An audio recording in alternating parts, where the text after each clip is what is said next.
marido, ainda muito nova. Eu tinha 18 anos.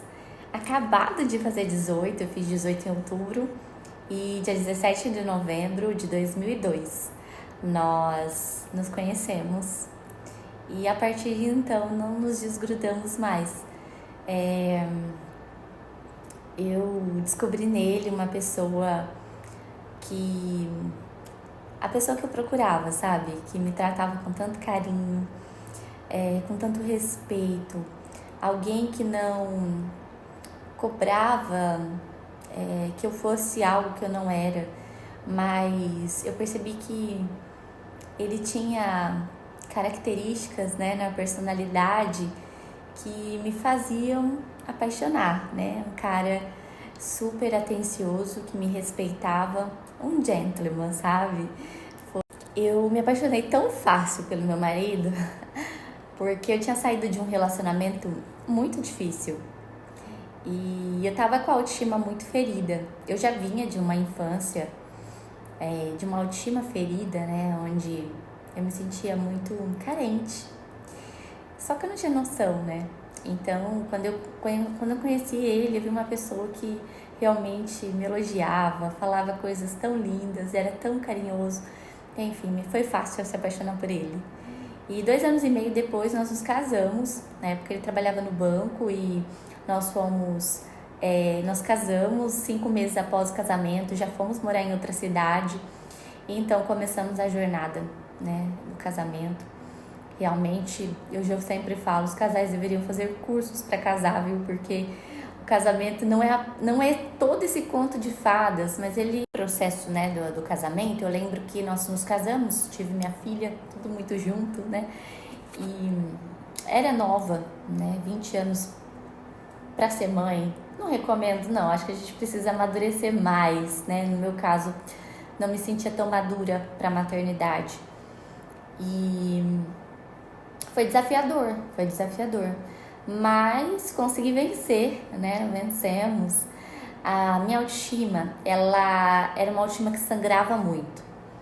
E ela sangrava muito no casamento, no meu marido, principalmente no casamento, onde tinha mais contato, né, com meu marido, era a pessoa mais próxima a mim, ele e minha filha. Então, a minha autoestima sangrava. Eu era uma mulher carente, uma mulher perfeccionista, uma mulher que não sabia que ela era, na verdade. Tinha muita dificuldade de começar algo e terminar. Eu tinha uma autoestima ferida, eu vou explicar. Eu me tornei especialista, né, e mentora de mulheres por conta disso. Por quê? Porque eu descobri que tudo que nós sofremos, talvez no nosso casamento, na nossa história, está relacionado à nossa autoestima. A restauração de casamento, ela é completamente possível a partir do momento que você cura a tua autoestima.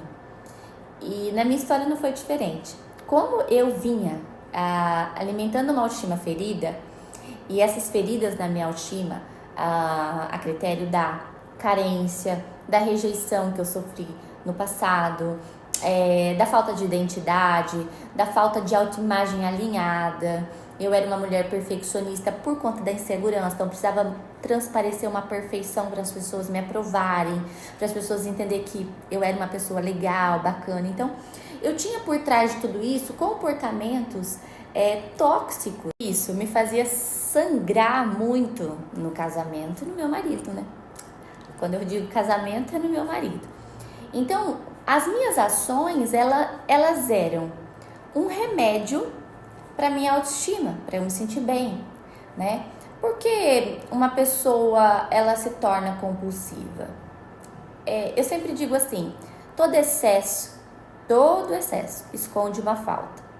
Então, todo o excesso nas minhas atitudes eram para esconder uma falta. Algo faltava, né? Então, todas as vezes que a gente vê alguém com uma atitude descompensada, excessiva, ela está tentando mascarar uma falta. E não era diferente na minha história. Então, a compulsividade, eu era uma mulher compulsiva, ela era decorrente de uma falta na minha alma. E eu precisava alimentar essa falta. Como eu não era uma mulher que me conhecia, uma mulher que entendia essas faltas, né? Que olhava para o passado, para um tempo de ressignificar. Eu não era uma pessoa que me avaliava profundamente. Não, era superficial. Então, eu não tinha noção de nada que havia acontecido comigo. E também não parava para avaliar isso, então continuava sangrando, né?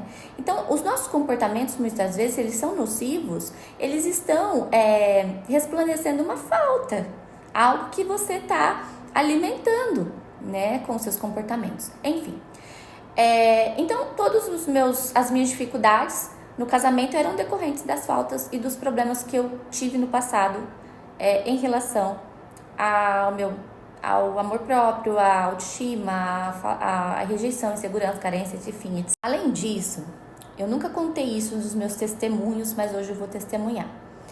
Eu e meu marido, nós nos casamos em julgo desigual. E o julgo desigual, ele é como se você tivesse um desequilíbrio. E eu vou explicar o porquê. Eu havia crescido numa religião. Eu sempre fui de uma família cristã, evangélica, e meu marido católico, uma família católica. Cada um tinha suas crenças, cada um tinha as suas convicções. E quando nós nos casamos, os conflitos começaram a acontecer, porque nós tivemos uma filha e cada um queria ensinar a filha a seus valores, seus princípios, seus ideais. Nós acabamos tendo muitos problemas no nosso relacionamento, também voltados para essa área do... E por incrível que pareça, enquanto namorávamos, isso não era tão pesado, tão ruim, mas quando nos casamos, o julgo desigual começou a pesar muito, porque cada um queria seguir a sua religião, suas crenças e convicções. E quando eu estava na evangélica, eu me sentia sozinha, sem meu marido. Ele também, em contrapartida, também tinha as mesmas sensações na católica. E as nossas brigas eram horríveis em relação ao julgo desigual. E a Bíblia fala sobre o julgo desigual, né? Que não é bom que as pessoas casem em julgo desigual, né? E eu lembro que nós tivemos muitos conflitos, muitos problemas mesmo em relação à religião, né? As religiões diferentes, as crenças diferentes, as convicções diferentes, por mais que a Igreja Católica e a Evangélica tenham bastante princípios sobre o cristianismo. Então, além de enfrentarmos todos os problemas de uma mulher frustrada, né, rejeitada, carente, amarga, infeliz, uma mulher sem direção, uma mulher sem propósito, uma mulher nada temente a Deus, nada sábia, uma mulher que não sabia o seu valor, uma mulher que tinha sérios problemas de autoimagem, eu ainda tinha problemas com a questão das crenças no meu casamento. Nós tínhamos problemas sérios com isso. Tudo isso causou uma destruição ao longo do tempo no nosso casamento e culminou no divórcio. Não tinha como a gente evitar isso, porque, gente, uma pessoa carente, uma pessoa insegura, uma mulher que não sabe quem ela é vulnerável. Ela é uma mulher sem valores, ela é uma mulher sem princípios. Isso é terrível, né? E eu pensava que o meu valor estaria num trabalho que eu pudesse arrumar, numa faculdade que eu pudesse fazer, porque até então eu não tinha estudado, né? Como eu me casei muito nova e o meu marido era bancário, então nós estávamos cada pouco morando em uma cidade, não conseguia então criar raízes, né? Poder estudar e tudo mais. Então eu achava que o meu valor talvez estaria em algo assim, talvez numa roupa que eu vestisse, talvez num sapato novo, numa bolsa nova. Achava que o meu valor estava na perfeição de uma casa limpa, mas nunca imaginei que o meu valor pudesse estar tão pertinho de Jesus, né? E na fase do divórcio, onde eu me vi perdida, onde eu fui experimentar as coisas do mundo, onde eu me tornei uma mulher vazia, amarga e carnal, e caí, né, nas concupiscências da carne, acabei experimentando as paixões do mundo e me frustrei muito. Não tinha a menor noção que o meu valor estava em Cristo, né, e que a minha identidade real estava nele, o meu propósito, sentido de vida, estava tudo nele. Só que nesse processo do mundo, né, de experimentar as paixões do mundo, de achar que talvez eu fosse encontrar uma pessoa que pudesse me aceitar e me amar, ferida como era, e que ali eu poderia ser feliz, eu percebi que a frustração ainda era maior, né? E nesse processo todo eu vivi meu fundo do poço, meu marido diz fundo da fossa, e fiquei muito doente, né? E eu tenho até um testemunho onde eu conto que nesse processo no hospital eu tive um encontro com Jesus. Não foi dentro de um templo de igreja, mas foi sozinha, sem ninguém no hospital comigo, no quarto, mas eu e Deus, nós estivemos ali. E quando eu fiquei muito doente, eu tive esse momento, né, de entrega a Deus, porque realmente até então a Juliana emocional, a Juliana movida pelas paixões, pela emoção, por suas próprias vontades, era uma Juliana que ela regrava a minha vida. Eu determinava as minhas próprias ordens, né? Eu não era uma mulher temente a Deus e não seguia a vontade do Pai, nem consultava ele sobre o que ele tinha para mim. Eu era regrada, guiada pelas minhas vontades e emoções. E isso me levava para o fundo do poço. No entanto, fui parar nesse hospital, né? Por conta de todas as minhas decisões e escolhas ruins. Acabei ficando muito doente, sem perceber, o meu corpo estava pedindo socorro, né? E eu acabei ficando muito doente. Mas foi um tempo decisivo e importante, porque eu vejo também. E a partir dali, o propósito que eu fiz com Deus foi: Pai, eu não quero mais ser regrada pelas minhas emoções. Eu quero ser dirigida por Ti, pela Tua vontade, pelos Teus sonhos e não mais os meus. Ah, mas a partir dali tudo foi maravilhoso, mar de rosas, flores. Não.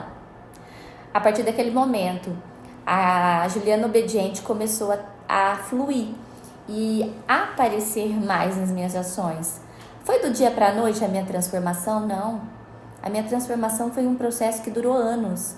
E foi um tempo de muita obediência a Deus. É por isso que eu sempre digo que a linguagem do amor de Deus é a obediência. E se você deseja acessar lugares no Espírito Santo que você nunca acessou, comece pela obediência. Não espere sentir algo para mudar a sua história. Apenas obedeça ao Senhor e comece a fazer o que precisa ser feito. E esse propósito, né, de viver sobre esse governo de Deus restaurou meu casamento.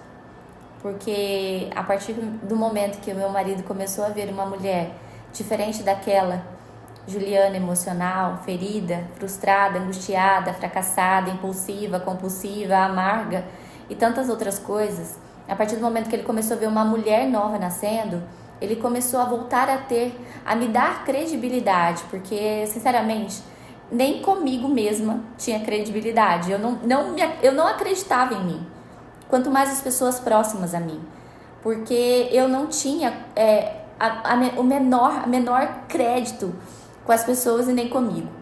Então, quando eu passei a olhar para mim e falar: eu preciso me respeitar mais, eu preciso me admirar mais, eu preciso olhar para mim com olhos diferentes, eu comecei a ser intencional nas minhas ações, eu comecei a colocar intencionalidade nas minhas atitudes. Então eu comecei a buscar a palavra, orar a Deus, assistir pregações da Viviane Martinello no YouTube, que eu amo ela, acho ela uma mulher segundo o coração de Deus, vejo muita graça e unção e o derramamento do Espírito Santo sobre aquele lugar, a igreja que ela congrega, a igreja que ela lidera, a Abapai Church. E também eu vi muita graça do Senhor sobre as ações e até mesmo o casamento que ela também vive restaurado. Ela serviu de inspiração para mim e realmente as palavras que ela traziam eram do próprio Deus para minha vida. Eu comecei a me encharcar dessa presença do Senhor, a buscar em orações, em palavras, na palavra orada, na Bíblia, através de uma postura diferente daquela Juliana carnal, emocional e apaixonada pelas coisas do mundo. Eu comecei a trocar, comecei também a traçar atitudes diferentes para poder ser uma mulher admirável primeiro para mim, primeiro comigo. E eu não me admirava como mãe, eu me achava uma péssima mãe. Então eu comecei a agir como uma mãe que eu pudesse admirar. Comecei a cozinhar melhor para meus filhos, fazer comidas mais saudáveis, preparar a mesa do jantar com amor, a fazer as comidas prediletas dos meus filhos. Comecei a ser intencional nas minhas ações. Comecei também a fazer para o meu esposo sem esperar nada em troca, porque uma das coisas mais terríveis que existe no casamento é fazermos algo para o outro esperando que ele retribua, sendo que no casamento uma das coisas mais pontuais é faça, mas não espere que o outro faça também. Faça sem esperar nada em troca, faça o seu melhor, dê o seu melhor, mesmo que o outro não reconheça agora. Eu não me admirava como mãe, eu não me admirava como esposa, eu não me admirava como amiga, como profissional. Tudo que eu começava, eu não dava sequência, eu não conseguia concluir. E tudo isso me fazia me sentir muito frustrada em relação a mim. E eu passei então a dizer, eu vou concluir as coisas, eu vou ser uma mulher constante, eu vou ser uma mulher consistente, eu vou ser uma mulher de rotinas alinhadas ao meu propósito. E eu comecei a buscar Cristo como a primazia do meu dia, ao acordar até eu deitar. Eu comecei a colocar Ele na prioridade da minha vida, em todas as minhas ações. Eu comecei a ter um caderno de orações e escrever sobre os meus sonhos. E comecei a questionar Deus sobre o que Ele tinha para mim. E comecei a agir com atitudes que pudessem orgulhar o Senhor. Pai, o Senhor se orgulha se eu fizer assim para os meus filhos? Absolutamente, eu tinha certeza que sim. Então, a partir do momento em que eu fiz esse compromisso, primeiro com Jesus e depois comigo mesma, de me admirar como mulher, de olhar para mim, ver valor em mim, em ver o quanto eu estava sendo dedicada, consistente naquilo que eu me propunha fazer. E eu fiz esse compromisso, tudo que você começar, que você se propor a fazer, você vai terminar. E tudo que você se propor a fazer, você vai fazer com excelência, não para impactar as pessoas e para querer agradar os homens, mas para agradar primeiro o seu Deus. E assim, até hoje, as minhas ações, atitudes, minhas condutas são para agradar em primeiro lugar o meu Senhor. Porque eu sei que até a louça que eu lavo na minha casa é um gesto de adoração ao meu Deus. A comida que eu faço para os meus filhos é um gesto de adoração ao meu Deus. A casa que eu limpo é um gesto de adoração ao meu Deus. Tudo que eu faço, quando eu coloco Jesus, digo um segredo, mas uma das principais diferenças na minha vida que me fizeram alcançar a restauração foi olhar para Cristo e viver a vontade dele e fazer aquilo que ele deseja. Se a gente olhar para Provérbios, um livro de Provérbios que ensina muito a mulher como ser uma mulher segundo o coração de Deus, ele nos ensina com muita sabedoria. E Provérbios 31 me ensinou muito como ser essa mulher que edifica a sua casa, né? E não mais aquela Juliana tola que destruiu tudo com as suas próprias mãos.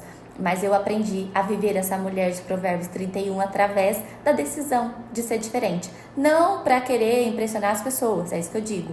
Mas para agradar, adorar o nome do meu Senhor. Glorificar a Ele. E eu glorifico a Ele quando eu faço aquilo que Ele deseja que eu faça. Parece fácil, parece simples, mas não é. São muitas renúncias, né, escondidas dentro desse processo. Jejum, oração, tempo com Deus, joelhos, né? E muita dedicação, muito empenho em se tornar essa sua melhor versão. A mentoria que eu criei é relacionada a todo esse processo que eu vivi. Ela dita esse passo a passo do que eu vivi. E claro, meu casamento ele foi restaurado porque eu entendi o processo da restauração que Deus tinha confiado à minha vida. E obviamente o processo não parou em mim. Hoje Deus ele deseja que eu alcance mais mulheres através da minha história. E é claro que eu vivo um casamento restaurado, restituído em todas as áreas. Deus ele restaurou absolutamente tudo. E as renúncias, elas são fundamentais no processo da restauração. Muitas pessoas desejam ser restauradas, mas elas não estão dispostas a pagar o preço. E sem você pagar esse preço, né, de renunciar muitas vezes suas próprias vontades, emoções, você não vai alcançar essa restauração. É necessário, né, você viver essa transformação na essência primeiro, para depois você realmente alcançar o casamento e viver essa restauração. E outra coisa, sem a admiração restaurada sobre você, sua para você mesma, não tem como esse casamento ser restaurado, porque se você não se admira, se você não entende seu valor, se você não tem essa autoimagem ajustada, as pessoas também não verão esse valor em você. E a restauração, ela tem uma ligação profunda com a nossa autoestima. É aquela história da grama do vizinho, né? A gente sempre olha e fala, poxa, uma grama paradinha, uma grama verdinha. Mas a gente nunca parou para analisar o quanto aquele vizinho se dedica, né, naquela grama, o quanto ele cuida, o quanto ele investe, né, para que aquele jardim sempre esteja lindo, bonito aos olhos. Então, há sempre renúncias por trás das nossas conquistas, daquilo que nós alcançamos. E se você não estiver disposto a renunciar coisas, principalmente do seu ego, para viver aquilo que Deus tem, você não vai alcançar. Eu canso de ensinar mulheres sobre renunciar, mas muitas não estão dispostas a pagar o preço. Elas querem uma receita pronta, de algo pronto, já pronto para elas viverem. Não é assim que funciona. Restauração é processo, restauração é paciência, perseverança e cura. Se você não investir no seu processo de cura, há uma grande falha na restauração que você vai viver. Se você vê algum resultado na minha vida, é claro que o mérito todo é de Cristo, porque sem Ele nada aconteceria na minha história. Foi a partir do momento de decisão de caminhar com Ele que tudo mudou na minha vida. Mas se você vê algum resultado, isso está pautado e movido a renúncias, a decisões e a muita entrega, de verdade. A restauração, ela vem para aqueles que não desistem, para aqueles que perseveram. Obviamente, o meu casamento hoje, ele é transformado.